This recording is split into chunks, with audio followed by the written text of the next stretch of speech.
I wholeheartedly agree with your thing about we all have stories under our tongue. But beyond that, we all have stories in our hearts too, which is the story of what each individual life could be. Mm-hmm. And that's the deeper message of my work. Yes, we're planting trees to restore the Caledonian forest in the Highlands of Scotland, mm-hmm. but the bigger story is I'm listening to what really moves me in here. What am I really passionate about? What inspires the very essence of my being? And how can I allow that to come out, not just in words, but in deeds and action? Mm. And I think that's what we need, is the story of people's lives. And if you look back at the people who make the most impact in society over time, some of the religious figures like Jesus of Nazareth, it's Mahatma Gandhi, Florence Nightingale, mm-hmm. People who really did something with their lives, who allowed their values and their care and their love to shine forth and touch people. And that, in a sense, is the biggest, most lasting impact anybody can make. So it's about allowing each of us to come alive in our lives and make our lives the new stories. So it's exactly what you're saying. It's words and action come together. And what have you noticed that moves people into action? What are the keys to activate people? Well, I think there's several fundamental ones there. I think the crucial one, the first thing, is learning to do deep listening, to find a way to access what moves me or what moves any of us in our heart.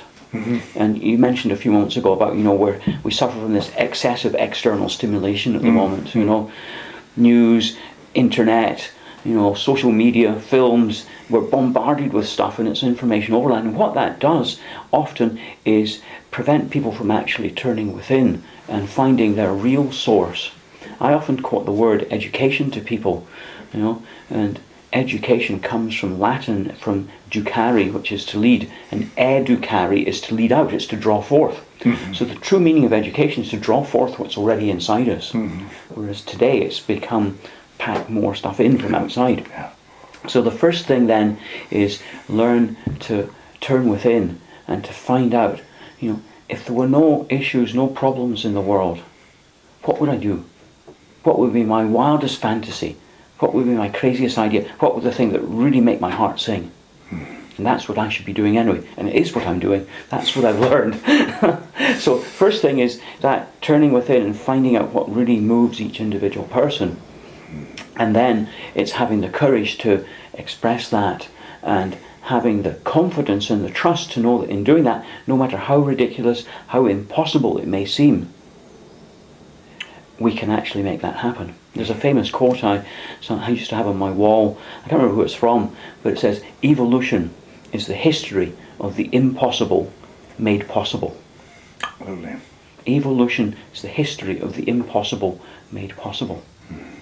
And at one time, nothing could fly in the world. It was impossible. Mm-hmm. But now we've got insects and we've got birds. Mm. People thought, one stage, it was impossible for people to move faster than running speed.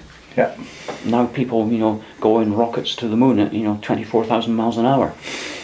All that sort of thing.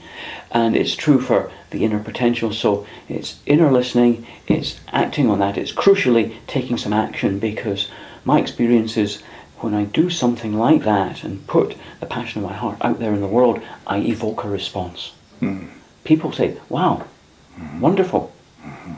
And they might offer some help, they might offer some connections, some skills, some time, some money, and it's a process of accretion then around that positivity, because in the biggest sense of things, I think we're each here on earth with a mission. Mm-hmm. It's to fulfill our heart's desire. Mm-hmm. And the universe in a way lines up to support each one of us in many myriad and often unexpected ways as soon as we put that heart's mission out there on the table and say, "This is what I really believe in, this is what I really want to do. What do you think, world?" Yes. The other thing then I think that is really helpful in this process is positive examples and role models.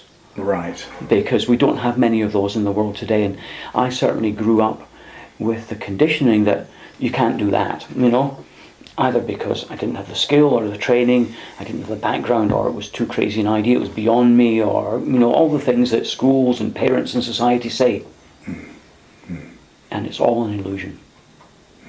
And what we need is role models of people who are following their heart's passion, and really bringing something new through, like you're doing with storytelling, like people like me are doing with helping to heal the land, like many other people are doing, and there's countless examples of those now. And the great thing is with the internet, it's a tool and it can either be used for bad things, for negativity, or it can be used for positive things. And there are so many examples now of people, in the most unlikely of circumstances making the most of life.